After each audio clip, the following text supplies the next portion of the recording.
guys, it's Chelsea. And Chris. And we are LBC Party of 5 back with another video. Kind of following up on our Q&A. Y'all should have watched that if you haven't already. Click on the link, go watch that, and come back here. But we wanted to elaborate a little more on the last question that we had received. We have been getting a lot of comments and online and offline.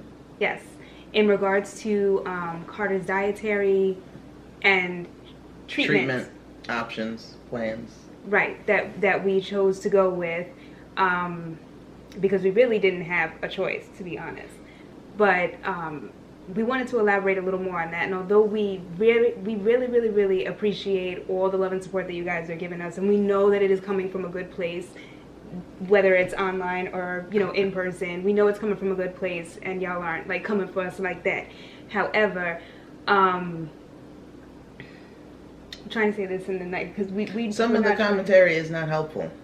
It's really not. Yeah, it's I get the whole eating healthy, and of course we want for ourselves and our children. Wait, let's back up. What are they saying we should be doing when it comes to alternatives to chemo, alternatives to treating her diagnosis of her leukemia with other means such as CBD oils, vegan diets, raw food diets. Like I said, if that's something that she would consume, which she has in the past before all this happened, of course, yeah, we give it to her. But that's not something that's going to save her. So although, especially in the beginning when she was on the steroids, and we'll go into even before that, like, you guys didn't see her blood work. I did. And if you take 8 hours of your life and research the way that I did just on her specific blood counts, you would see that she was in critical shape. Right. Critical shape, and there was nothing that we could do outside of treating her with chemo that was going to save her.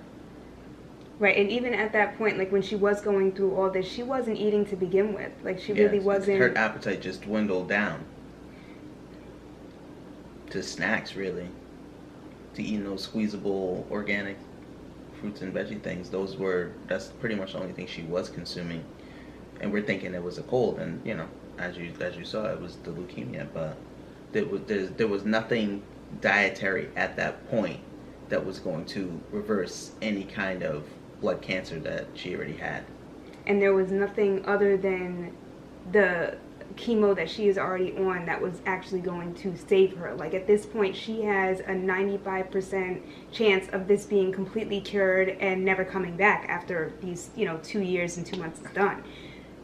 That's what we want. We don't want, we could have done something else and done something that's more holistic and but the chances of her the cancer remaining or coming going away and coming back would be a lot higher than 95%. I'm pretty sure any parent in their right mind is going to take 95 over anything less than. Exactly. You know what I'm saying? Right. So unless you have had a child or seen somebody go through, or know somebody like personally, like helping them,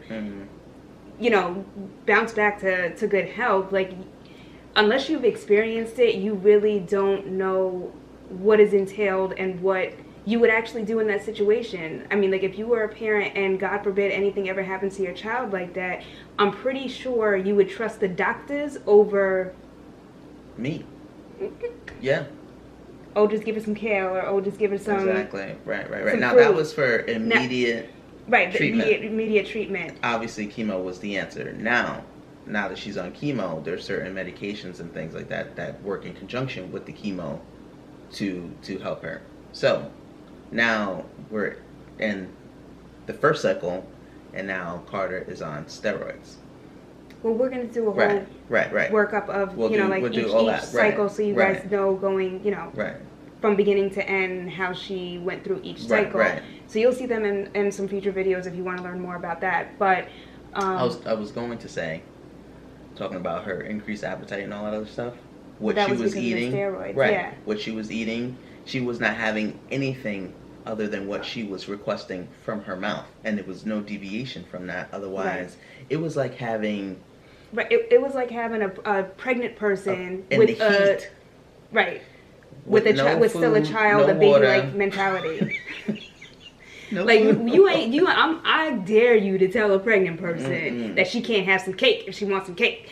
I Yeah. dare you. And no You matter know what I'm time saying? it was, 3:40, she wants a grilled cheese, she's getting a grilled cheese. I don't care about. And it's not about being like giving in to your child Right. and letting her run shit. Right. No, it had nothing to do with that, because that's not the type of parenting that we exhibited beforehand. Right.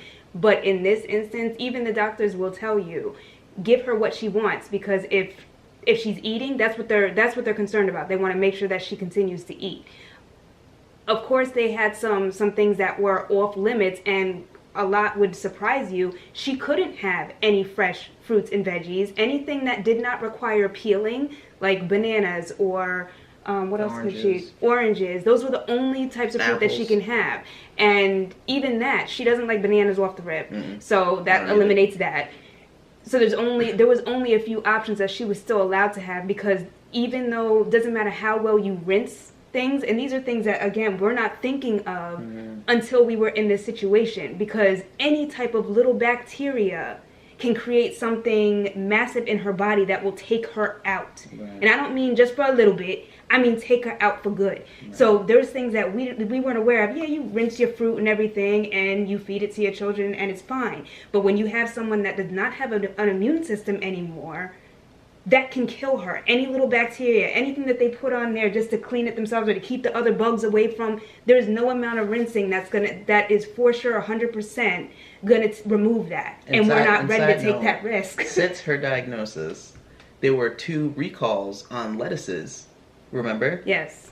So even and watermelon too, and that would have been something that she was allowed to have. The pre-cut melons, yes. That, if she was on that raw food diet or something like that, we would have subjected her to that and killed her. So even when you think that you're doing the best thing by choosing the best options, unless again you're in the situation, there's things that you're not even thinking of that you wouldn't know. We wouldn't have known until this happened. Right. You know what I mean? That it's something that would not be beneficial for her, because she could potentially lose her life for it. Yeah. So that's why we didn't do that immediately. Now that her appetite has returned to normal, she's eating her normal thing. She's eating broccoli by the pound. She's eating all kinds of organics, fruits and veggies and things of that nature. So, people are I understand that people are trying to be helpful. Right, they're trying to be helpful and they want some experiences, but your experience may not apply to our situation at the time. We might use it 6 months later, but right now, we'll just put it in the folder and we'll revisit it at this point. Let's put a pin in it. But again, we really do appreciate all the love and support, even if it was like, I know, like I said, there's a lot of people that we really we're friends with, and we're still approaching us along those lines of what we should be doing. And again, unless you have experienced it, and I'm so glad that during this whole process, we were able to link up with other families, mostly online, that have also, gone through this with a child, gone through this with a spouse, and we're able to, it feels good to know someone else that had to go through it or is currently going through it, because they understand. Right. They understand. There's other families that, we converse with too, that they're experiencing the same thing. So if you know a family with the child with a cancer, just be supportive. Right. And if they ask you your opinion about a food choice or a treatment choice, that would be the time for you to voice your opinion. In the meantime, just be their support system. Yes. I would co-sign that. All right. So we hope that wasn't too harsh. We were trying not to sound harsh at all, because it's not. I can't be chastised for not giving my daughter a smoothie. I'm sorry. I can't, and not anymore. I'm standing up for myself. I'm not giving her a smoothie. But we did feel like it did need to be addressed, because, like I said, it now that we're in this situation, if someone else were to, it changes the way that we would approach other people as well. Exactly. Now I'm very much well, would you like my opinion? I've had some experiences with this. Would you like to hear this story? I'm very more I'm not just going to flat out give you my opinion. because it can, especially when you're in like a stressful Oh my God. situation like that, it can feel very it can feel very what's the word? You feel like you failed as a parent. Like, first of all, you're already like, okay, I messed up somewhere. Like, was it that you know? Then people got you thinking all kinds of crazy stuff. I gave a tap water that one time. Oh, that's what caused the leukemia. You know, her bedtime, but she had the cell phone close to it. Like, it's you think you did it yourself already. So to have somebody being like, oh, she's eating grilled cheese. Oh no, she really shouldn't be eating that dairy. So again, we know it's not on purpose. Right, we know please. it's not. We know it's not intentional, but it's just going forward. Right. And CBD oil, I will look into it, because we will look into it. But at the time, I'm not thinking about no CBD oil. Yeah, we are strictly following doctor's orders when it comes to everything, dietary or medicine, or we are strictly following the routine, because again, we want that 95 and higher. Right. So now we have some wiggle room, but in the beginning, it was, it was a no-kill zone. No-kill zone.